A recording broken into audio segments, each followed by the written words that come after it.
Imagine cold calling a C-level executive at a Target account where he or she personally picks up the phone and agrees to a meeting because they just happen to be seeking a solution like yours. Stop imagining and start dialing with DiscoverOrg, the world's leading prospect intelligence platform. Visit discoverorg.com/SDR to learn more. You're listening to the Sales Development Podcast, the only audio forum focused and dedicated 100% to sales development. If you care about growing your skills and getting more new sales appointments, pipeline, and closed-won deals, you came to the right place. Subscribe to the show on YouTube, iTunes, or Spreaker, and be sure to go back and listen to all the episodes for the best strategies, tips, and tactics out there on running a high-performance sales development program. And now, your host, founder, and CEO of Tenbound at tenbound.com, David Delaney. Hello, everybody. Welcome to another edition of the Sales Development Podcast. I am super excited to introduce you. If you haven't met Hope Baker yet from Apptus. Hope, how are you doing today? I'm doing great. Doing excellent. How are you doing, David? I'm very excited. To talk to you. You are are you a BDR or an SDR? So I am an enterprise BDR over at Apptus. Enterprise BDR at Aptus. I'm really excited to get you on the show because you are actually doing the job every day, being successful. And a lot of the people that we talk to are more, theoretical on sales development, but you're actually doing it and doing very well. So I'm excited to get you on the show and pick your brain about what's working for you. So thank you for coming on. Glad to be here. Excited to be here. And tell me this. I know this took forever. And I want to know, for people that haven't met you yet, how did you come to become an enterprise BDR at Apptus?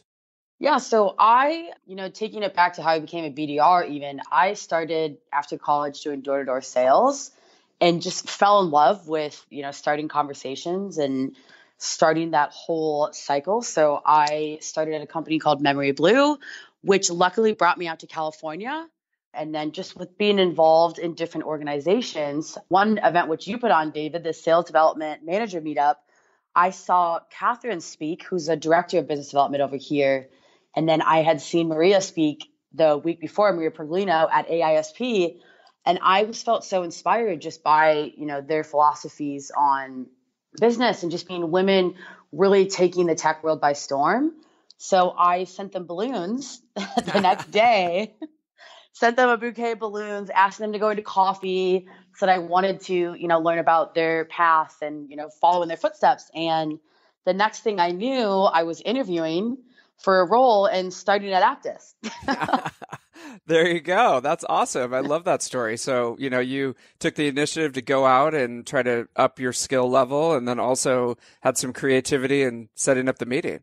Yeah, 100%. I think that one of my contributors' success has been going to the AISP events, going to the, sales development meetups, and any way to go network. And also, one thing that I do is I write down what people say while they're speaking. So being able to reference what they said when you speak to them is a really powerful move. I love that. I mean, it's amazing how you go to these things. I mean, people that sit on those panels and do webinars and all that stuff. They prepare for a long time.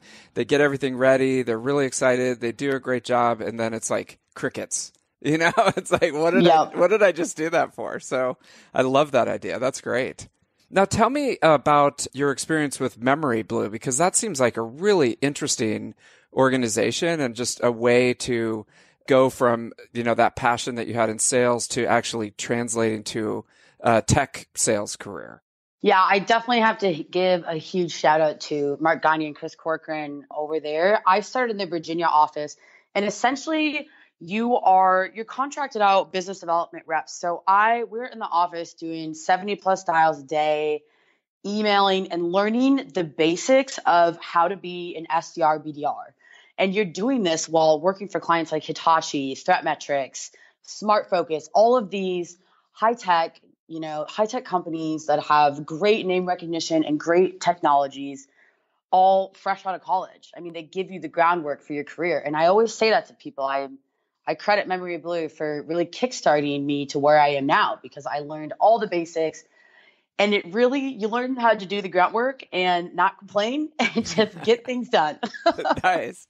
And how did that work? So you found Memory Blue and you went in and applied and got the job. And then like, what was the process of taking kind of a raw recruit and, creating a rock star? Yeah. So funny enough, so the day I started, I found out that they were opening the California office. And I remember saying to Michael Mishler, hey, I want to come with. And him being like, Hope, you started 10 minutes ago. Let's just see how things go. So they really just bring you in. And from day one, you are, you're doing role plays, you're calling, you're putting together call scripts, you're meeting with your client. They immerse you into the environment where, you don't really have a choice. Like you can sink or swim, but the way they create it, most people swim, which is exciting. Yeah. And so how do they make sure that they get people, that are pretty serious about this through the interview process? I mean, is it like, do they make it really clear, hey, you're going to come in, hit the ground running and go from there? Or do you have to kind of learn that on the job? I think they make it really clear when you're interviewing. And I think the thing that with Memory Blue, because, a couple of my great friends still work there, when they're looking for candidates, they're looking for people who have been in customer service of some way during college or, before college, or athletes. So people who already have that outgoing and really big drive. And if you don't have that, I would almost guarantee you're not going to get hired. So that the chance of that not correlating is slim to none. Right. So they kind of take care of that in the interview process. And then when you came in, what were the attributes that you needed to be able to get up and running in that environment? And the reason I ask is, there could be people on the line who think maybe, they're thinking about getting into sales development and they're not really sure if it's right for them. Yeah, no, totally. So I think that, to describe a day in the life, we were doing, even we'll talk about my second week. So my second week, I was going in, I was meeting with the clients over WebEx because they were up in Seattle doing different training. So here's my biggest piece too. When you're new into sales development, going to a company like Memory Blue, where the training is going to be there. You have, we had new hire trainings every day. There's a weekly training with the whole company. So going to a company like that is just, I think, really beneficial just to learn the groundworks. I mean, I still apply some of the methods that I learned at Memory Blue to my job today. I mean, most of them. Nice. And in those daily trainings, what kind of stuff would you guys focus on? So anywhere from things as simple as to writing an email. I mean, I know that sounds simple, but you'd be surprised. I mean, I take pride in like my email game. And sometimes the emails that I get that people send me to look over to send out, like it's not actually a simple process. So even just, sending emails, subject lines, role-playing calls, how to do, 5 steps to a conversation, how to send a calendar invite, how to do, different methods. So, yeah. And did they have a sort of a full-time trainer in the office there with you, or who would actually run these trainings? So once you get past a certain amount of days, we could actually lead the training. So when we came out to California, I led a lot of the trainings. My other colleagues did, but it's a lot of times it's peer led. At least it was in Virginia when I was out there. Peer led trainings, and then the company wide training was done, either by Mark or Chris. So they had alumni come in, or the delivery managers. So. Gotcha. Okay. And this is great because I think training's tough for managers to put together, because you're kind of sitting there going, what are we going to train on? Who's going to prepare the material? Who's going to get everything together? And so it sounds like they didn't necessarily put all the burden on the manager. They kind of spread it out to the peers to do. Is that right? Yeah. Yeah. 100%. So okay. When we moved to California, I would get to choose what topic I wanted to do, and they would look at your strong suit. So if I have a strong email game, you would have me running an email training. If I have a strong, rapport building with prospects, but also with your AEs, how to build that relationship, you best believe that Hope will be running those trainings, whereas somebody else might be better at something else, and they're going to be in charge of those. Yeah. No, this it sounds like a great program. I mean, for someone who's kind of making that transition, I've always been curious about that because I've been a customer of Memory Blue, but I've never actually obviously gone through the program, and people just speak really highly of it. Now, so you took that basis of skill set and then you translated it to Aptus. What was that process like of going from Memory Blue to Aptus? Yeah, so I actually was at Eat Club in between Apptus, which is, a meal delivery service in the Bay Area in Los Angeles. I'm sure you've heard of them. So I was working on their enterprise Los Angeles market. It was a really great experience to go from Memory Blue to Eat Club to Aptus, because at Eat Club at the time, we didn't have very many resources to prospect and things like that. So it was great to learn how to do, the bare things with kind of the bare minimum, which coming to Aptus, I mean, we have a lot of resources here. we have a lot in our sales stack, which is amazing. So being able to transition and having to have had to learn those basic skills, and that's what you had to stride on. And then coming to a company like Aptus that has a full stack for you waiting, it's just, it's great to transition into that. Yeah, I'm sure. And so you kind of had to be scrappy and figure it out on your own. And then all of a sudden now you've got the keys to the kingdom of all these toys. Exactly. That's exactly how I feel. I feel like a kid in a candy store or, a kid at a jet ski store. Okay.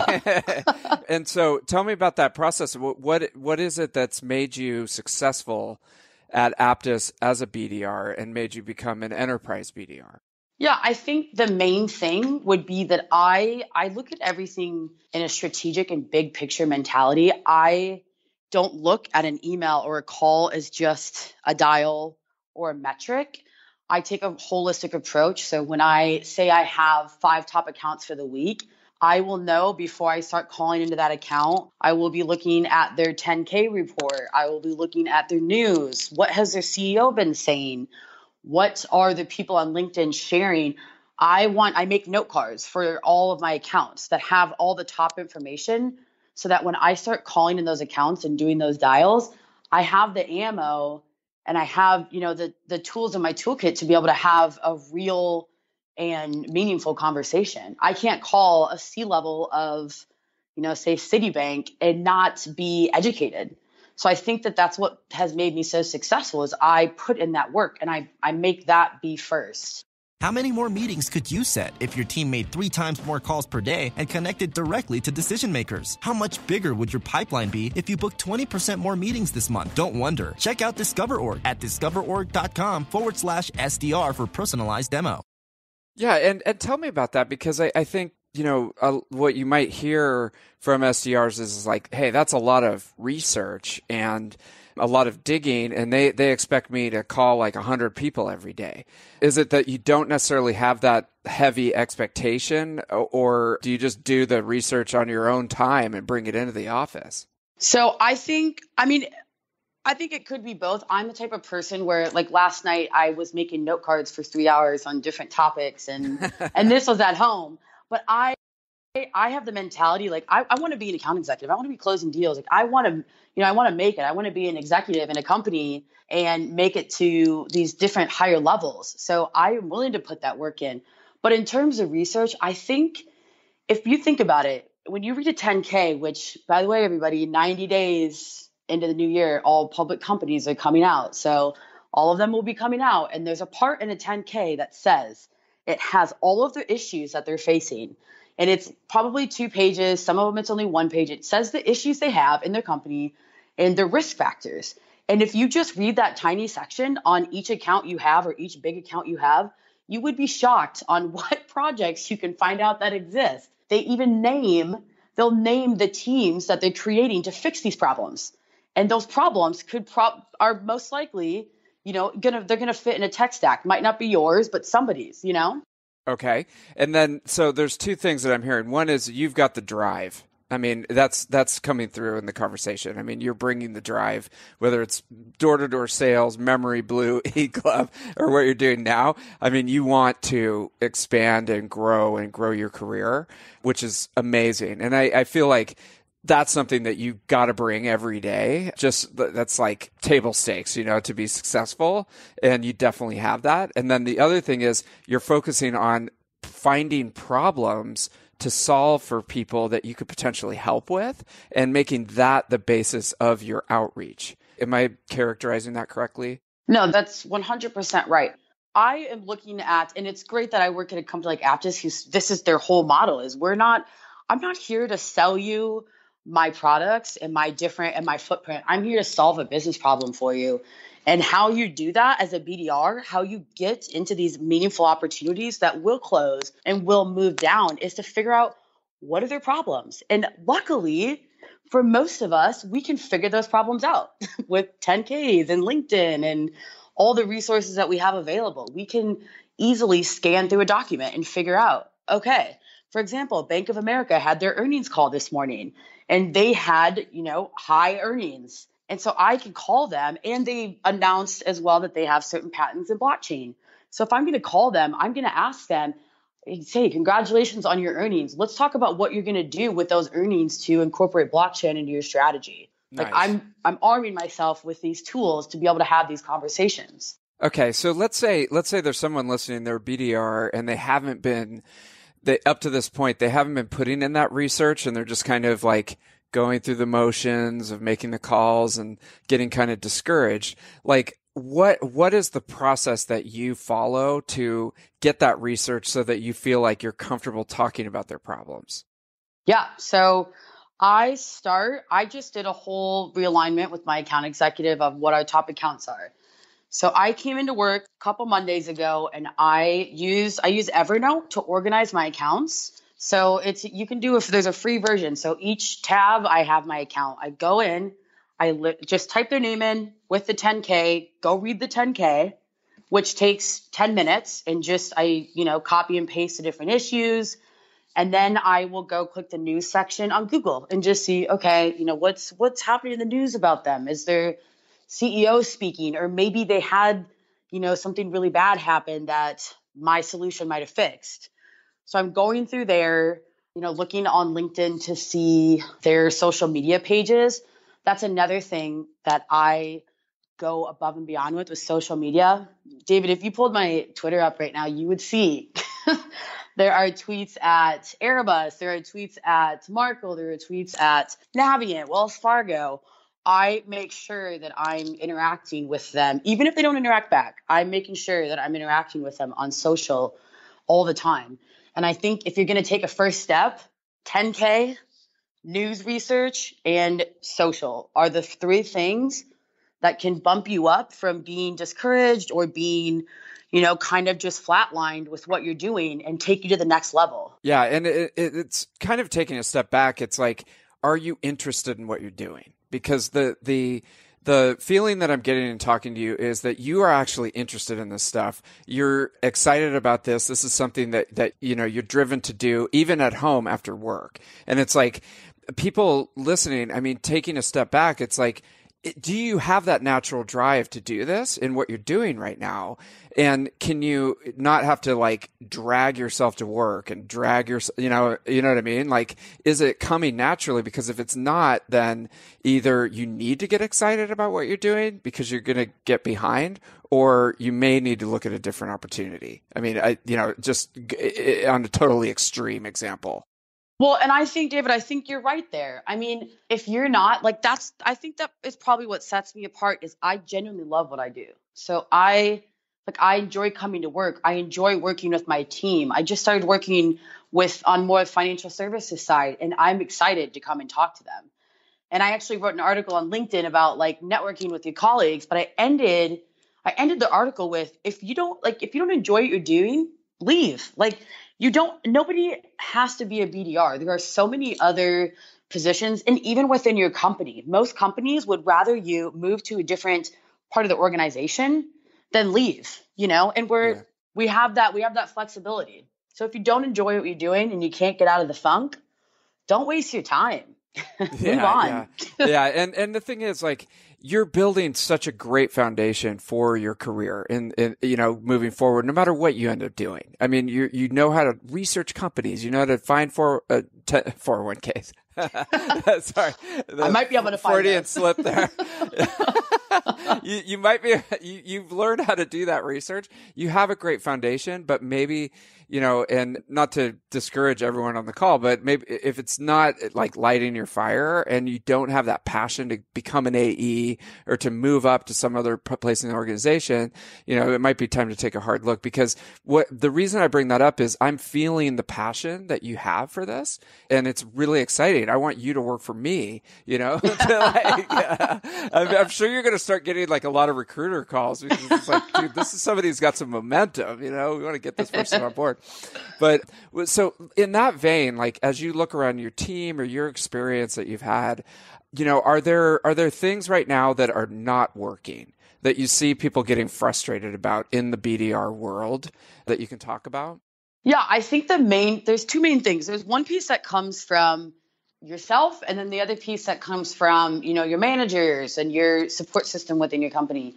And I think any BDR or anybody, one issue that we always run into in every company, because most of my friends are salespeople, right? We're all in the sales industry, and we all run into the same issue, is just the training issue, where there's training when you start, but then there is an ongoing training, and there's not really an emphasis put on training to your BDRs, where if you ask me, your BDRs are the face of your company.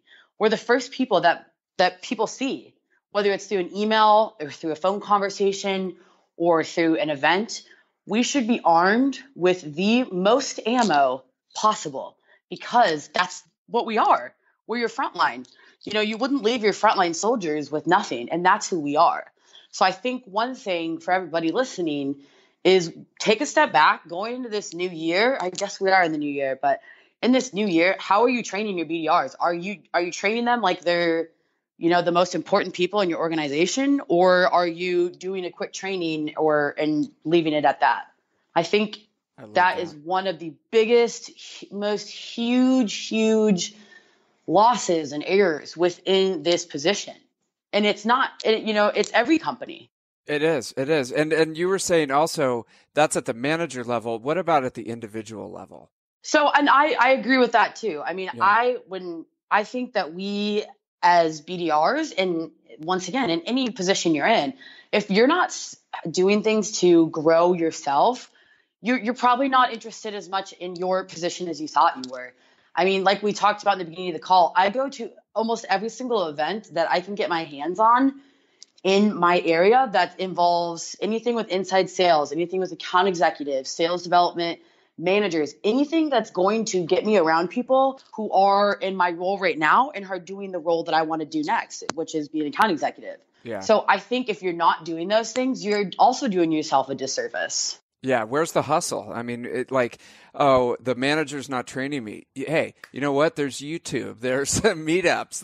Totally. There's like public seminars. Get out there. Like, spend your own money. Go figure out how to become an AE. Like, bring the hustle. Because I think it's very easy. And I'm not saying like I'm perfect about this, but I think it's very easy to sit back and be like, hey, they're not giving me what I need to be successful. And instead it's like, no, dude, you know what? They don't care. They care about themselves. You got to care about yourselves and go get the training that you need, Yep. So, but let me ask you this.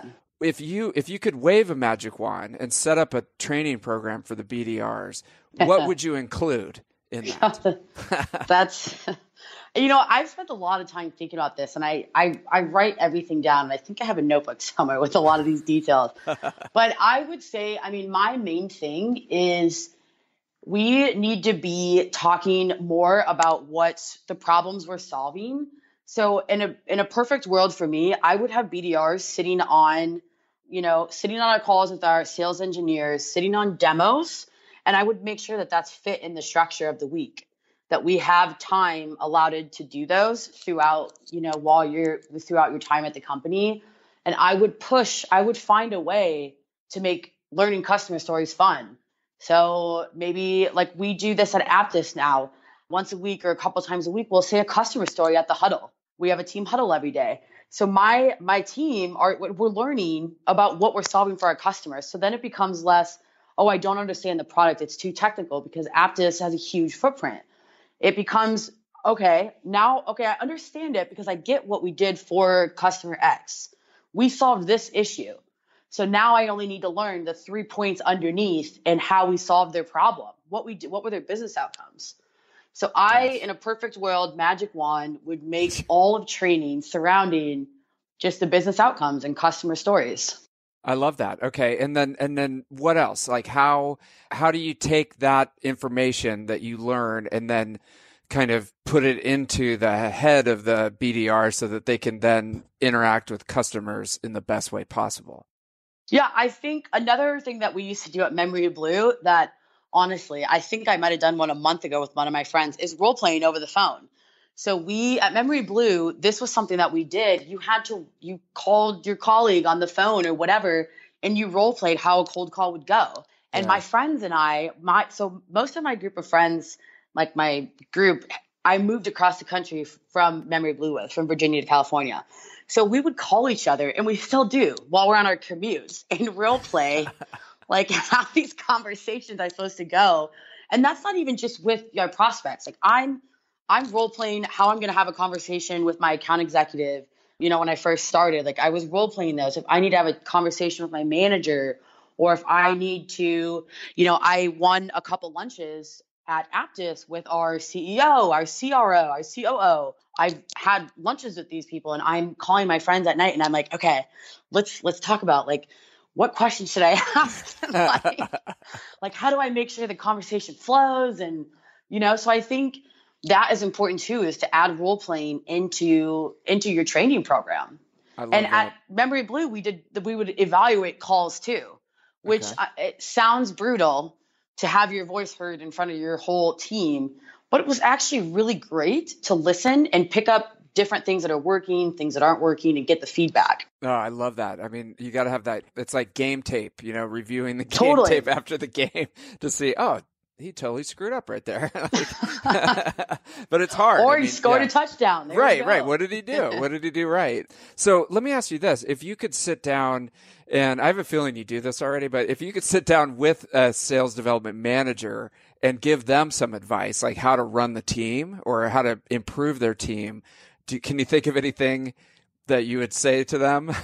Yeah, no, that's funny because I do that. I do that. And one of the things I suggested was I opened up my calendar and I said, have the new people or the people who might not be, who might not be hitting their quota at the rate or at the level that the potential they have to be, have them come sit in on my demos, have them come sit in on all of my calls so they can just listen, take an hour every day to shadow what my account executives are saying on the phones and what happens in our meetings so that they can then understand these are what we're solving, which I keep going back to that, but this is, what you should be, this is the way that you want to shape your conversations. Right. So I did give that piece of suggestion. And also one thing I've wanted to get started since I think I've wanted to start one since I was like 15, but doing like a company, like a team book club, like finding a book and we can split it up. I know Memory Blue used to do this too. It all goes back to Memory Blue. So we would have a book. And if you have, you can do teams of 4 and doing book clubs about different sales topics and different ways to stay motivated, take rejection, fanatical prospecting, like different books to better understand this role and this function. Yeah, I love that. And because if you walk away with one good takeaway, it could be the difference to kind of unlock your potential. Just one takeaway from a book. Exactly. So I love that one. All right, perfect. Okay, so let me ask you this. You laid out your strategy for moving ahead. What's next for you? What are you excited about right now? And, what are you going to be working on over the next few months?